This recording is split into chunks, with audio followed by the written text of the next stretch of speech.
Bonjour tout le monde. Alors aujourd'hui, je vous présente le Tanis le Normand par Célia Méléville. Alors c'est un jeu qui n'est plus édité.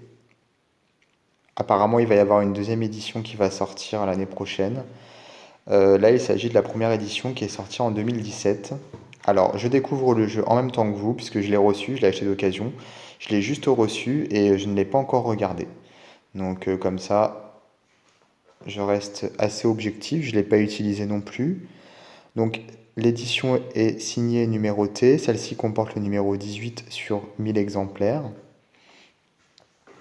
On a un petit cordon ici pour pouvoir récupérer le livret et les cartes. Alors, le livret est ici. Donc, du coup, il est en anglais et en français, a priori. Je regarde juste. Oui, c'est ça. Donc là, on a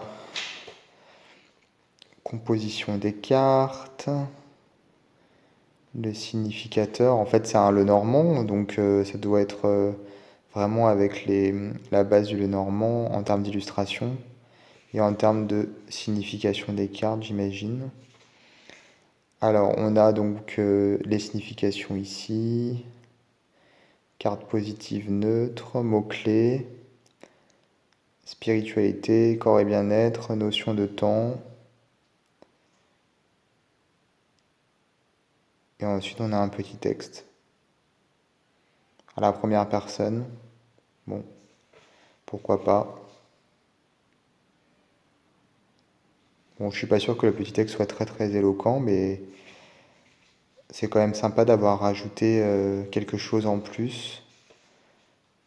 Donc on a toutes les cartes qui sont présentes dans le livre, heureusement d'ailleurs. Alors voilà, donc les cartes dans une petite pochette en organza. Alors les cartes sont toutes petites.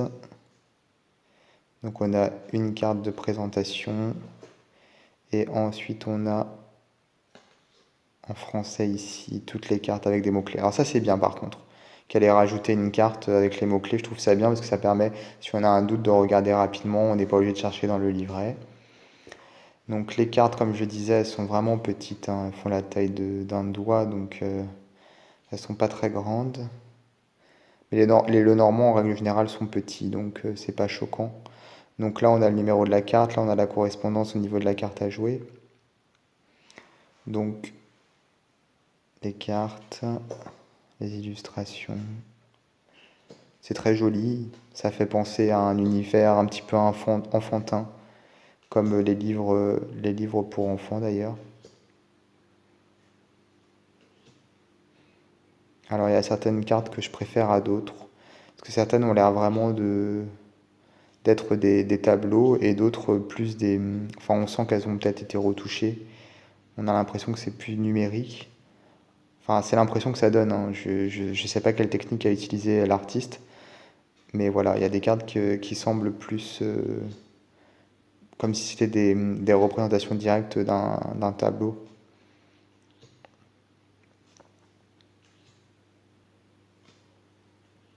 Celle-ci, par exemple, elle fait plus tableau, celle-ci aussi.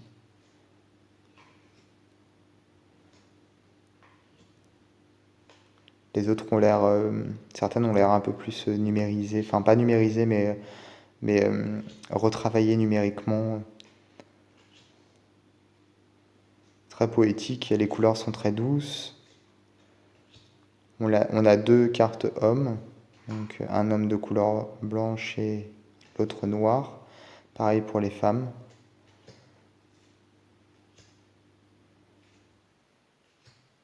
Ah, j'aime beaucoup celle-ci.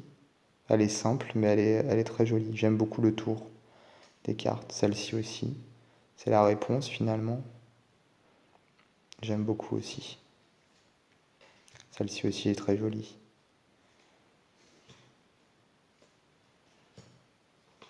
Voilà, donc 36 cartes, le dos. Alors par contre, la qualité, c'est super. Elles sont vraiment très épaisses. Vraiment, vraiment très épaisses. Après, elles ont un traitement, elles sont plastifiées un peu, on dirait. Ce qui finalement est pas plus mal, je pense, pour protéger les cartes, mais je suis pas fan. Après, voilà, c'est mon avis perso, c'est juste que je préfère quand c'est plus du carton. Donc là, il y a une grosse couche de protection par-dessus. Elle brille un petit peu, mais pas trop, donc ça va. Mais elles sont super épaisses, donc ça c'est bien. Donc voilà pour ce petit Tanis Lenormand, qui donc, comme je le disais, n'est plus édité, mais qui va ressortir prochainement, sûrement l'année prochaine, dans une seconde édition. Voilà, à bientôt, au revoir.